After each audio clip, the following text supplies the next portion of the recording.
Selamat pagi saudara-saudara yang dikasihi oleh Tuhan Yesus. Mari kita merenungkan firman Tuhan dari kitab Keluaran 4 ayat 10 sampai 14. Sebelum kita merenungkannya, marilah kita berdoa terlebih dahulu. Tuhan Allah yang Maha Kasih, terima kasih ya Tuhan atas penyertaan Tuhan.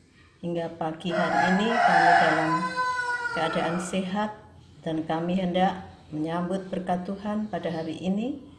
Kiranya Tuhan menyertai kami dalam merenungkan firman-Mu dari awal, pertengahan hingga selesai. Dalam nama Tuhan Yesus kami berdoa. Amin.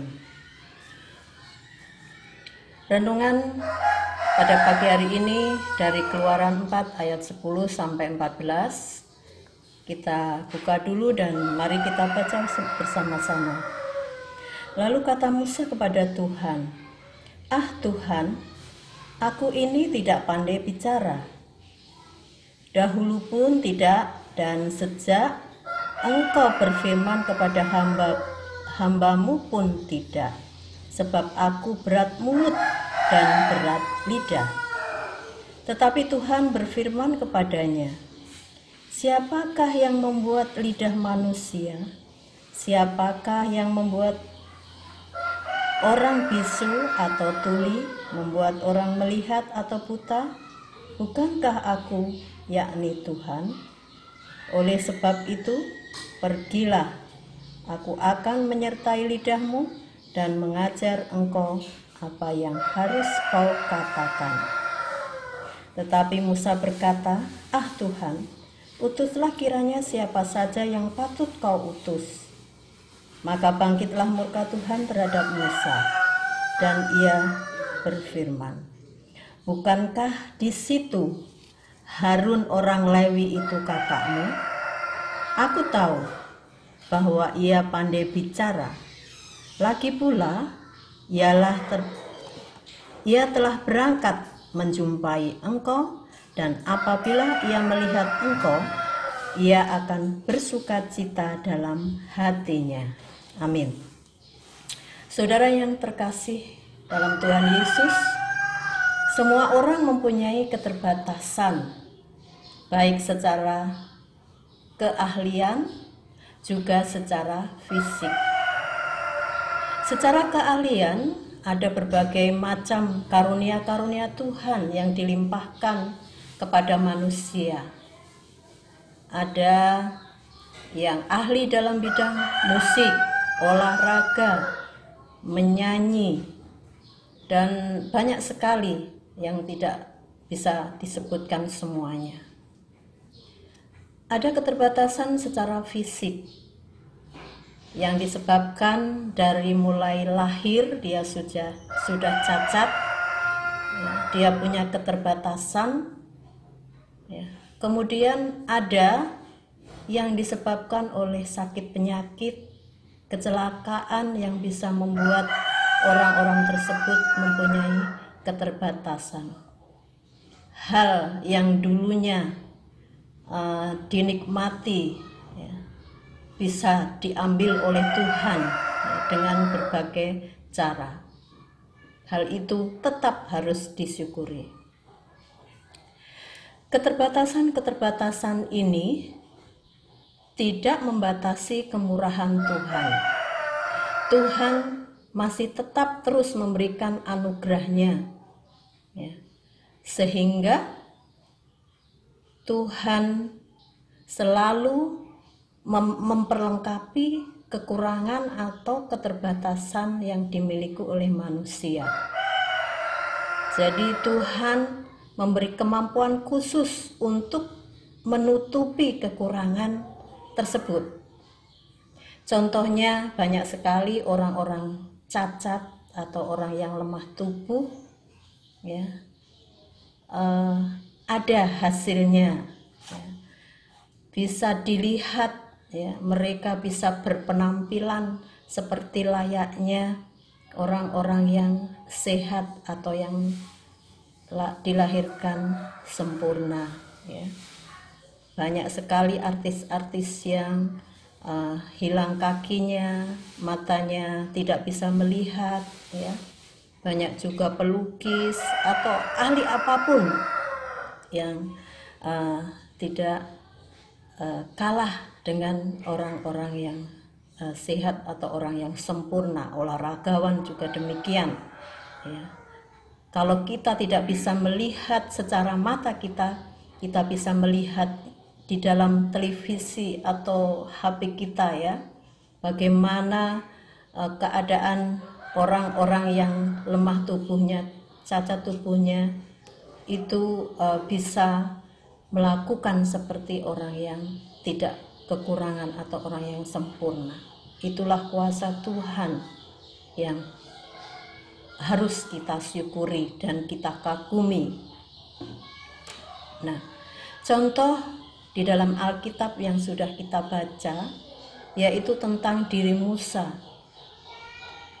Musa dipilih Tuhan untuk memimpin atau membawa bangsa Israel keluar dari Mesir, ya.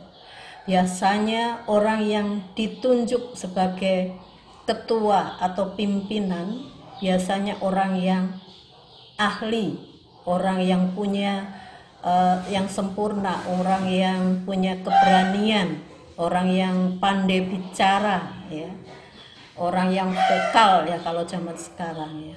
Tapi bagaimana dengan Musa? Ya. Saat kita membacanya, Musa sudah pasrah. Tuhan, saya tidak bisa bicara. Kenapa Tuhan memilihku? Ya. Tuhan memilih Musa untuk membawa bangsa Israel keluar dari Mesir. Itu sudah direncanakan oleh Tuhan. Manusia tidak tahu, ya. Musa punya kelemahan, ia tidak bisa bicara dengan baik, ya. Tapi Tuhan menolong Musa dan memberikan solusinya, ya. Solusi itu selalu diberikan oleh Tuhan kepada hambanya yang punya kekurangan. Oleh karena itu kita jangan putus asa, jangan patah semangat dulu sebelum kita melakukannya, ya. Jadi Tuhan menunjuk Harun kakak Musa sebagai juru bicaranya, ya, sehingga rencana Tuhan berjalan dengan mulus. Contoh lagi, ketika Musa harus mengangkat tangannya supaya ia bisa melawan musuhnya, karena sudah lemah tubuhnya, ya, sudah masuk usia yang sudah usia lanjut, ya. Tangan Musa sudah lemah, tidak kuat menopang, ya, sehingga ia perlu penolong untuk bisa menopangnya. Tuhan juga memberikan solusi, ya, dengan menunjuk Harun, ya, dan Hur, ya, untuk menopang tangan Musa sampai perang dengan bangsa Amalek selesai sehingga memperoleh kemenangan. Itu juga merupakan kemurahan Tuhan yang patut disyukuri. Itu contoh-contoh pertolongan Tuhan yang diberikan kepada Musa. Banyak sekali juga contoh-contoh dalam cerita Alkitab, seperti Daud yang kecil, tidak punya keahlian perang, tapi bisa mengalahkan Goliat yang besar, ya, dari Filistin, panglima perang yang sempurna, ya. Itu juga berkat kuasa Tuhan, pertolongan Tuhan, dan harus disyukuri juga. Keterbatasan memang harus dikenali dan diterima sebagai pemberian Allah, ya. Diterima artinya disyukuri, ya.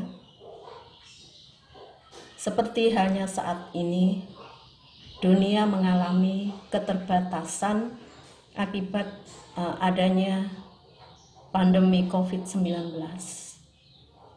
Semua serba dibatasi, terbatas, ya. Kita sebagai manusia ciptaan Tuhan, makhluk sosial, harusnya bergaul dengan bebas dengan siapa saja, bukan pergaulan bebas, ya. Bisa bergaul layaknya sebelum terjadi pandemi, ya. Saat ini serba terbatas. Hubungan kita dengan saudara-saudara kita, ya, teman-teman kita. Ya. Kemudian hubungan antara guru dengan murid juga terbatas. Ya. Jadi penghasilan juga terbatas, ya, pengaruh pada sosial ekonomi juga. Ya. Hal ini semua janganlah membuat kita putus asa, patah semangat. Ya. Kita tetap terus bersemangat. Kita harus mengingat, bersyukur, ya, dengan keterbatasan kita, dengan keadaan semacam ini. Mungkin Tuhan punya rencana supaya kita senantiasa dekat dengan Tuhan, tetap bersyukur, ya, dengan keterbatasan ini. Jadi saat ini kita harus bisa menyesuaikan diri, ya, dengan adanya atau perubahan hidup, ya, normal, ya, hidup normal yang baru, ya. Nah, hari ini harus dibiasakan, ya. Jadi ini merupakan pembiasaan hidup baru, ya, dalam kegiatan kita sehari-hari. Mungkin di balik keterbatasan ini Tuhan mempunyai rencana yang indah untuk hari yang akan datang, ya. Jadi sebagai ciptaan Tuhan yang sempurna, kita lebih bersyukur. Keterbatasan ini adalah anugerah Tuhan. Sebab dengan keterbatasan manusia harus tetap hidup bergantung pada Allah dan saling melengkapi satu dengan yang lain, ya, saling memperhatikan. Di dalam keterbatasan, kuasa Allah lebih nyata. Demikian saudara-saudaraku sekalian, renungan yang saya bawakan pada pagi hari ini. Kiranya kita bisa terus bersyukur atas anugerah yang diberikan Tuhan kepada kita. Amin, puji Tuhan.